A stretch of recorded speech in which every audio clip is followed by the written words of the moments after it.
Hello everyone, I'm back with another update on my SAO VR game. I don't really have a whole lot of new exciting features, but let me tell you some of the things that I worked on for the past week.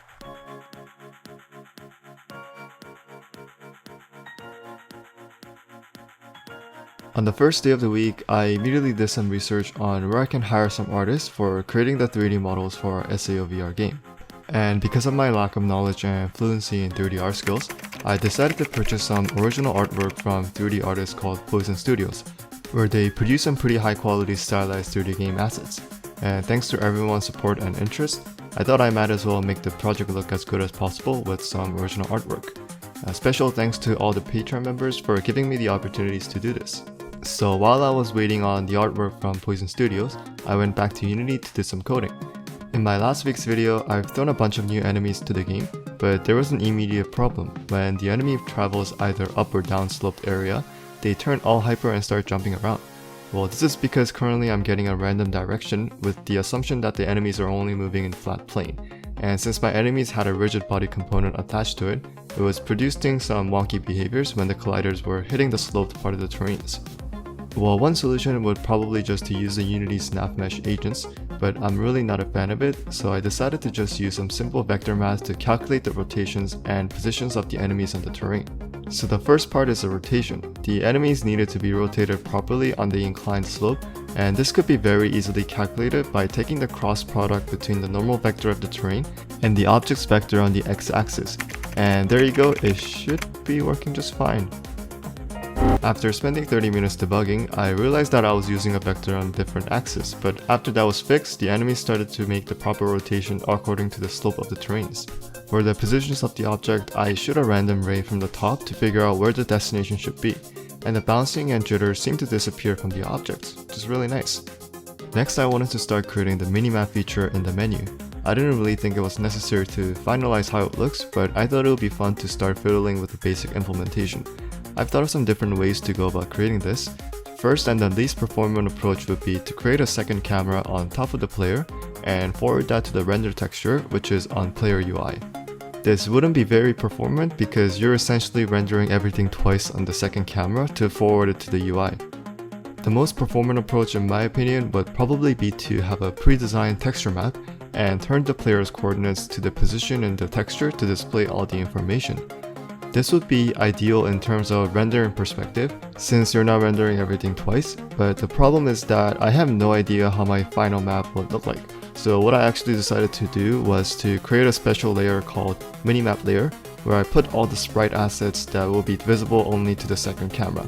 By turning off this minimap layer on the main camera under the culling mask, I don't need to worry about the sprite objects being rendered twice.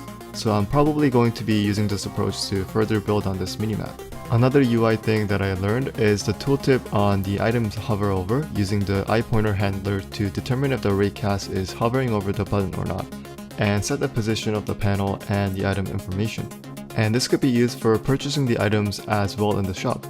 This is a very simple shop system that I started creating when the player brings an item near the shop, which displays the current balance of the player, and you can choose the quantities using the arrow buttons. It's not a whole lot of thing, and I need to continue working on this as well. And to be honest, I don't think any of my UI looks too fancy or good, so if you guys have any suggestion on the improvement or any reference that I can follow, please leave it down in the comment section below. And before we move on to the next part, if you guys are ever interested in creating your own anime games in Unity, check out this toon shading course in Wingfox where you'll learn all the basics of cell shading technique and graphics theory in Unity. You'll learn from a shading master who has created stunning artwork and participated in a lot of projects created by EA Games. This isn't a sponsorship but an affiliate link, so if you guys are interested in learning this technique, you can use the link down below with a 15% discount coupon. Since I wanted to spend the majority of my time working on UI systems, I couldn't forget about the player equipment system. Right now, there's no really easy way to handle item equipment since they are all displayed in a row, so you don't really know what items you have equipped. For this, I decided to just put the item slots on the player profile on the left to display the items with the icons along with the character stats. And in order to hook everything up together with the character stats and the equipment, I've learned a little bit about event-driven programming, where I can subscribe multiple UI instances to an event, and whenever I call this event, all of the subscribed instances will be updated. This means I don't need to individually update each instance, which is pretty great and convenient. For example, I can subscribe my character stats UI and player equipment UI, and whenever the player changes their equipment, both will be updated. The damage system isn't really hooked up just yet since I have not incorporated all these character stats into the game, but it was encouraging to start somewhere. It will be fun to implement the damage systems and all the character stats as well in the future. The block system was suggested by a lot of people. You can't block with the sword yet, but if you have a shield equipped, you can knock the enemy back whenever they attack. One thing that I could probably add is to control the magnitude of the knockback with the velocity of the shield. One last thing that I added for fun is an NPC. This is just for the placeholder, but I created a simple dialogue and a quest system for the first time, containing certain goals for the player to achieve to get the rewards from the NPC.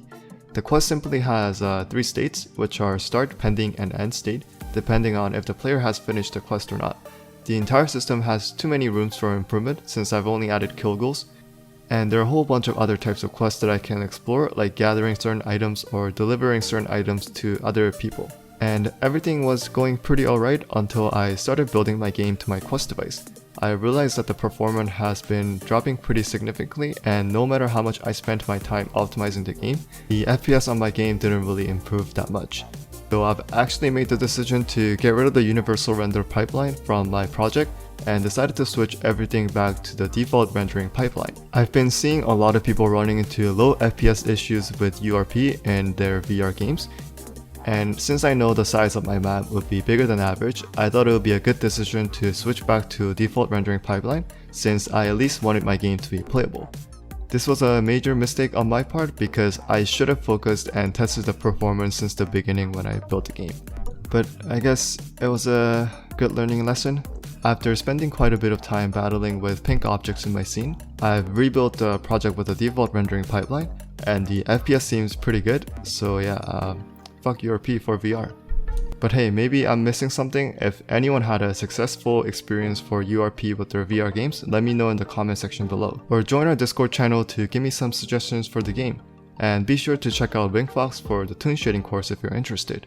Well, I'm going back to expanding my town of beginning and start working on the boss fight for my game, so be sure to subscribe or get trapped.